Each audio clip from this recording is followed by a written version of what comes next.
সৃজনশীল নাম্বার 2 সমাধান সংক্ষিপ্ত নোটের মাধ্যমে করবো আজকে।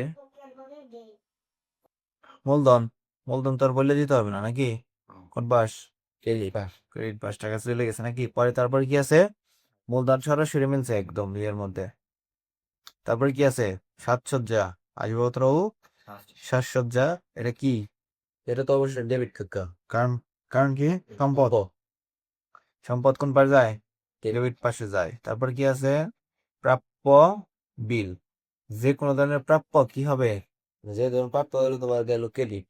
ওই যে লেখা আছে ডেবিট, ডেবিট যে কোনো ধরনের প্রাপ্য সমূহ কি? তাহলে একটু উঠতে হয় না একটু।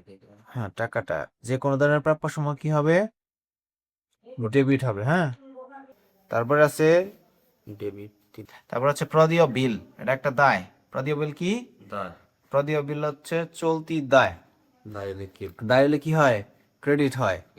যে কোনো ধরনের প্রদেয় ক্রেডিট, এটাও লেখা নিতে পারো নোটের মধ্যে। যে কোনো ধরনের প্রদেয় কি হয়? ক্রেডিট হয়। তারপর হচ্ছে সঞ্চিতি, সাধারণ সঞ্চিতি। আমরা জানি যে কোনো ধরনের সঞ্চিতি কি হয়? যে কোনো ধরনের সঞ্চিতি ক্রেডিট। তারপর হচ্ছে নগদ তহবিল। তাহলে নগদ তহবিল কি এটা যাইবো? এটা কিন্তু যাইবো না। কারণ কি? সঞ্চিতি একটা ক্রেডিট। হ্যাঁ, সঞ্চিতি যে কোনো ধরনের সঞ্চিতি ক্রেডিট। নগদ তহবিল 1 তারিখের এটা কি যাইবো? এটা ক নাম্বারে গেছে, তাই না? ক নাম্বারে গেছে, এটার মধ্যে আর যাইবো না। আমরা জানি শুধুমাত্র মজুত পণ্য আর মনিহারি দুইটা মাত্র 1 তারিখের যায়, আর সবকিছু 31 তারিখের যায়। তাহলে 1 তারিখের নগদ তহবিল কি হবে না? যাবে হবে না। না। তারপর আছে মজুত পণ্য 1 তারিখ। এটা যাইবো কি যাইবো না? যাইবো। যাইবো, কারণ হচ্ছে আমরা জানি নিয়মে আছে এই যে মজুত পণ্য 1 তারিখেরটা যাইবো। তারপরে মুজুপান্ন একটা ডেবিট না? হ্যাঁ, মজুত পণ্য ব্যয় হিসেবে ডেবিট। তারপর হচ্ছে ভাড়া। ভাড়া হলো ডেবিট। ভাড়া কি? ব্যয়, তাই না? ব্যয় হলে কি হয়? ডেবিট। ডেবিট হয়। তারপর হচ্ছে ধরেন সঞ্চিতি, যে কোনো ধরনের সঞ্চিতি ডেবিট। ক্রেডিট। ওকে রেডি গেলাম মন নাই কন্ডিশটা। যে কোনো ধরনের সঞ্চিতি, যে কোনো ধরনের সঞ্চিতি কি হয়? ক্রেডিট হয়। ক্রেডিট। দালান কোঠা কোনটার মধ্যে বললো? স্থায়ী সম্পদ। সম্পদ কি হয়? ডেবিট হয়। দেনাদার কি হবে? দেনাদার ডেবিট, কারণ দেনাদারও কি? সম্পদ, চলতি সম্পদ। পাওনা থাকতো মনে হয়। পাওনাদার, পাওনাদার কি হবে? পাওনাদার ক্রেডিট, কারণ হচ্ছে চলতি দায়। পাওনাদার কি? চলতি দায়। দায়ের মধ্যে পড়লে কোন পাস? আমাদের ক্রেডিট পাস। ক্রেডিট পাস। আর বেতন, বেতন ডেবিট। সরাসরি উঠছে ব্যয়, ডেবিট। ব্যয় কি? ডেবিট। বেতন 5,000। আচ্ছা। এই যেটা কন্ডিশটা। অনুপার্জিত সেবায়, এটা না আই লেখা আছে তার মধ্যে এটা তো ক্রেডিটই। না না না না, ওই রেট না না। অনুপার্জিত সেবায় আয়ের কারণে ক্রেডিট না। অনুপার্জিত সেবায় একটা দায়।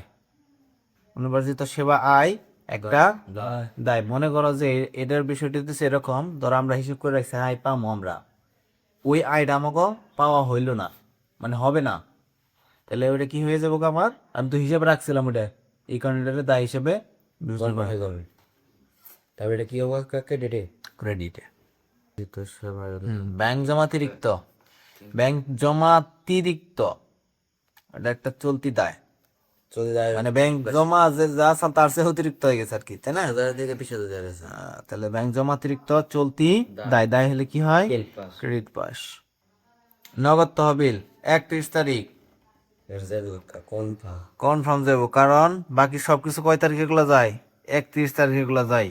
মজুত পণ্যের মনিহারি 1 তারিখ এগুলো যায়, তাই না? হ্যাঁ। হ্যাঁ। নগদ তহবিল একটা চলতি সম্পদ। বীমা প্রিমিয়াম। আচ্ছা, বীমা প্রিমিয়ামটা কি?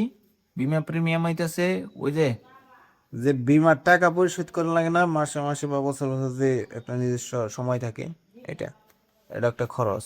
খরচ হলে তো একটা ব্যয়, তার মানে ব্যয়, ক্রেডিট পাস। ডেবিট, ডেবিট পাস। আর সমাপনী মজুত পণ্য কি হবে না? যাই বলে দিয়েছি তো তারিখটা। যাই হোক, তাহলে আই হোপ অল ক্লিয়ার।